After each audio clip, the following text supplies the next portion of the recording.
बेशक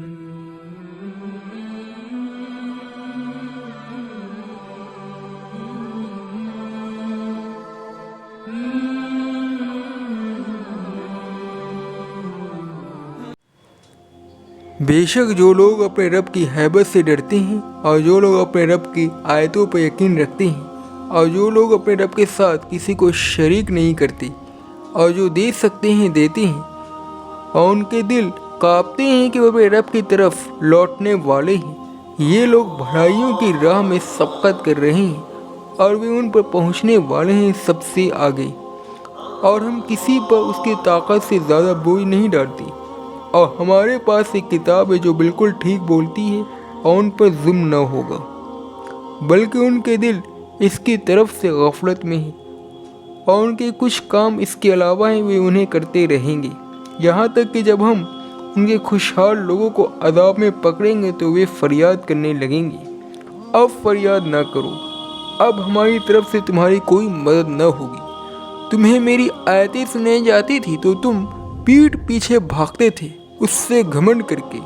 गोया किसी किस्सा कहने वालों को छोड़ रहे हो। फिर क्या उन्होंने इस कलाम पर गौर नहीं किया या उनके पास ऐसी चीज़ आई है जो उनके अगले बाप दादा के पास नहीं आई, या उन्होंने अपने रसूल को पहचाना नहीं इस वजह से वे उसे नहीं मानते, या वे कहते हैं कि उसे जुनून है, बल्कि वो उनके पास हक लेकर आया है और उनमें से अक्सर को हक बात बुरी लगती है। और अगर हक उनकी ख्वाहिशों के ताबे होता तो आसमान और ज़मीन और जो उनमें है सब तबाह हो जाती, बल्कि हमने उनके पास उनकी नसीहत भेजी है तो वे अपनी नसीहत से एराज़ कर रहे हैं। जो लोग दुनिया परस्ती में गर्क हों उन्हें अल्लाह और आखिरत की बातों से दिलचस्पी नहीं होती, उनकी दिलचस्पी की चीज़ें उससे मुख्तलिफ होती हैं जो सच्चे अहले ईमान की दिलचस्पी की चीज़ें होती हैं। अल्लाह और आखिरत की बात चाहे कितनी ही मौसी अंदाज में बयान की जाए उन्हें वो ज़्यादा अपील नहीं करती, वे ऐसी बातों को नज़रअंदाज करके अपनी दूसरी दिलचस्पियों में गुम रहते हैं। वे हक़ के दाई का मजलिस से इस तरह उठ जाते हैं जैसे किसी फजूल किस्सागो को छोड़कर चले गए, मगर जब अल्लाह की पकड़ आती है तो ऐसे लोग गफलत और सरकशी को भूलकर आजिज़ाना फरियाद करने लगते हैं। उस वक्त वे अल्लाह के आगे झुक जाते हैं, मगर उस वक्त का झुकना बेकार होता है, क्योंकि अल्लाह के आगे झुकना वो मुबतर है जबकि आदमी अल्लाह की निशानी को देखकर झुक गया हो। जब अल्लाह खुद अपनी ताकतों के साथ ज़ाहिर हो जाए उस वक्त झुकने की कोई कीमत नहीं। हक वो है जो हकीकत वाक़े के मुताबिक हो, मगर ख्वाहिश परस्त इंसान यह चाहने लगता है कि हक को उसकी ख्वाहिश के ताबे कर दिया जाए। इस किस्म के लोगों का हाल यह होता है कि दाई जब हक बात कहता है तो वो उससे नाराज़ हो जाते हैं,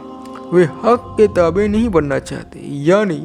हक पर चलना नहीं चाहते या रहना नहीं चाहते,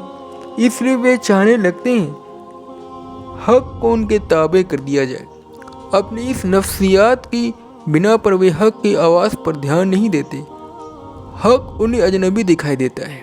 वे हक के दाई को उसकी असल हैसियत में पहचान नहीं पाते। अपने को बरसरे हक जाहिर करने के लिए वे दाई को लांछित करने लगते हैं।